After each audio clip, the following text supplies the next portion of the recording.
I just want to start aking testimony with a little poem about love. Aking theme for this testimony is falling in love. Do you want to fall in love?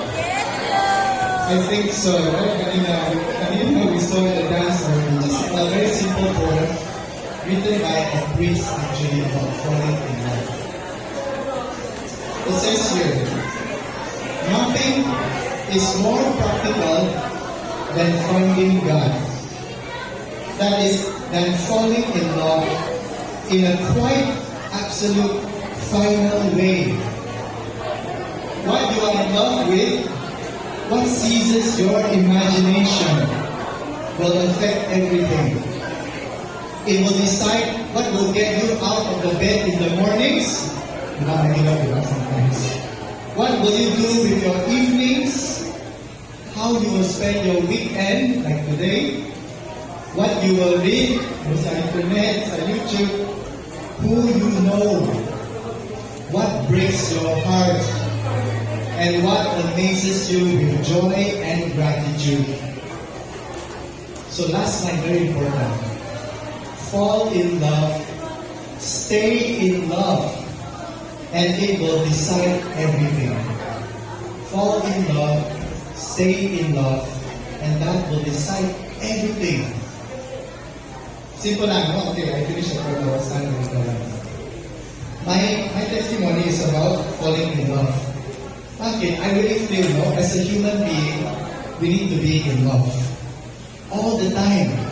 All the time. Hindi lang sa Valentine's Day, We need to fall in love and to stay in love. Sa akin, excuse lang, sa akin, Tagalog. Limited talaga. For me, my first crush was when I was 6 years old. 6 years old sa kinder, diba? I was already competing in a competition sa ibang lalaki in order to get the attention of a girl. All of us, we need to fall in love with someone. Sarap, diba? Sarap ang feeling, when we are in love. Kasi when you are in love, you can do anything. You are so enthusiastic about life, you are happy, etc. I remember also my brother when he was first time in love. Kasi ang aking brother, elder brother lang, he has asthma. So dami talaga ang mga problema, he cannot do this, he cannot do that. But when he was in love, grabe, everything in the world he can do. So I think it's the same for us in life. Pero I think one very important thing is not only to fall in love, but ang secret is to stay in love. To stay in love. Kasi it's so easy to fall in love, but it's not so easy to stay in love. I remember the first time I was really in love, Isa kami, mga pare, mga consecrated, they are also human being. I had a girlfriend, well, this is my third, Sa first, failure. So, no love, drinking lang, glue. Second, 18 years old ako, Dati lang, dati, stick ko talaga ng mga parents, 18 years old, then you can start to fall in love. And I was very disappointed. Have you experienced that? Falling out of love? Then, 21 years old, second chance. Only 21, So I had this, and I tried again, and you know what happened? Glue. Failure again. And then the third time was when I was 21 and a half, 21 years and a half. And then this time, I really found someone. Sa akin, there are two questions we need to ask ourselves when we want to stay in love. The first is, what do I want with my life? What do I want to do? Diba? And the second question is, sino? Ano? At sino? Who is this person that I can stay with for the whole of my life and to stay in love? Kasi these two questions are very important. Sometimes we go in love out of love.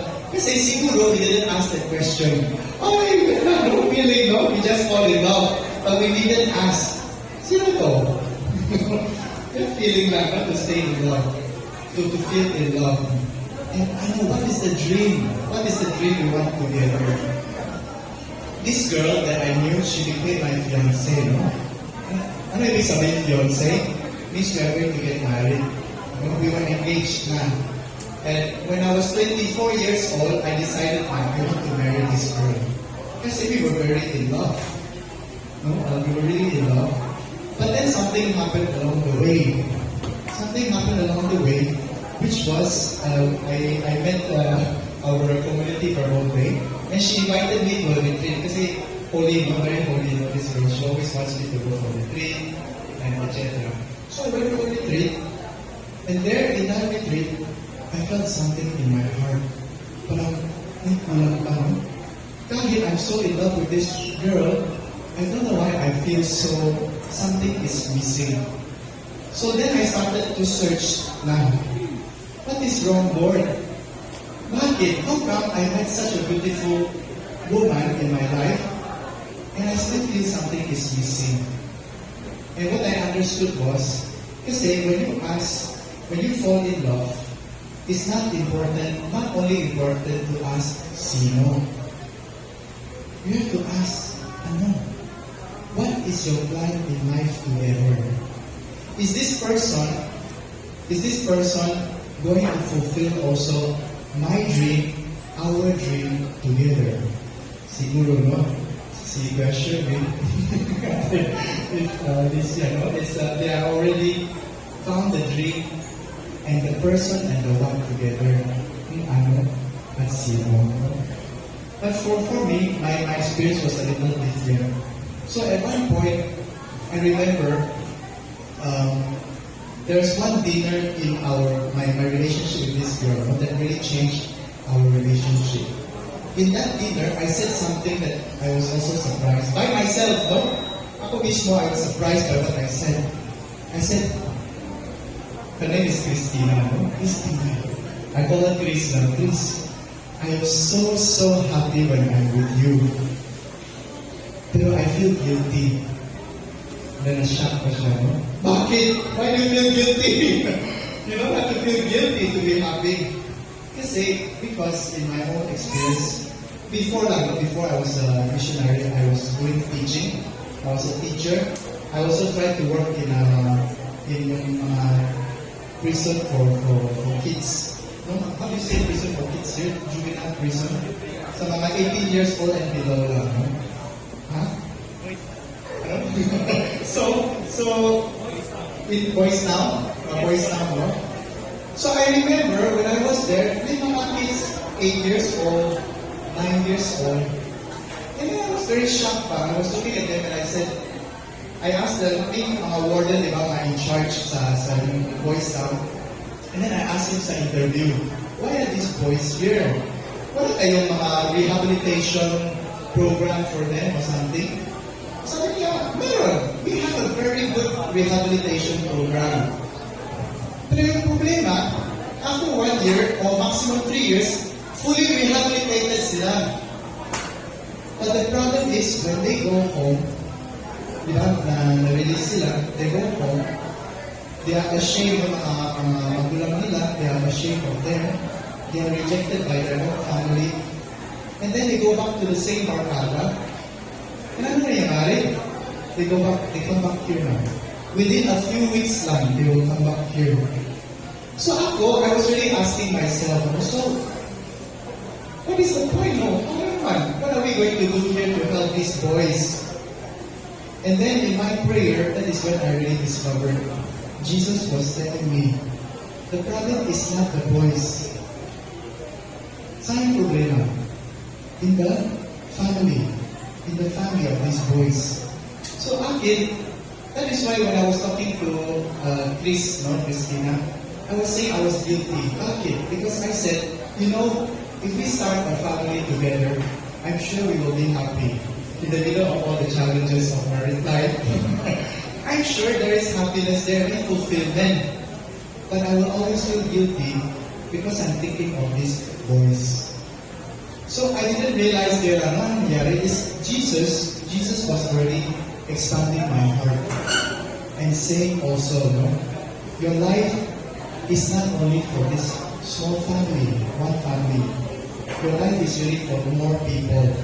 And that is why I was starting to feel no, sa aking heart that I cannot get married to this person kasi I will not be true to myself and I will not be true to her. So anong response niya? I said, no, can I get your permission? We will stop the engagement. No, kasi meron na mga restaurant booking, reception and all that. I really asked her permission kasi I think I really love her. No? And then she said, if you are breaking up with me, kasi we have to break up to become a missionary. Sabi niya, if you break up with me for another woman, I will kill you. Siyempre, no? But if it is God, what can I say? So you go, you check whether this is truly your vocation or not. And then if it's not your vocation, I will wait for you. I will wait for you. If it's your vocation, well, it's your vocation. So that is when I came to Philippines to discern my vocation. That's when I met Balapong, Wow, batchmates, no? So that's where I met that I discerned my vocation. And after 8 years, I decided that this is my life now. This is my life. And that is why I wrote the second song, not to represent my life. I don't know if it's a coincidence or not. In the same year when I professed my final vows, Christina got married also. She got married. So now she's very happy. She has 2 children, 2 daughters. Her husband is very nice. Actually, I met her husband before I met her. Oh no, I met her husband before her husband met her. Yeah. But anyway, so now they are married. Actually, they are in Manila also. By chance, no, they're also in Manila. And it's so beautiful to see each one choosing their vocation and choice, no? Each one choosing the vocation. But I just want to finish this, the same message. Don't just fall in love. Whatever you choose in your life, stay in love. No? Stay in love. And that is very important because once you stay in love, that will decide your happiness. That will decide your happiness. And this is what the song is about for me, my journey of my finding my happiness in the person of Jesus. Okay, so I hope you like this song. Okay, I'm going to sing this song now. Simple lang, it's a very simple song. It's not the best song, but it's my song. Okay, so yun lang ang importante.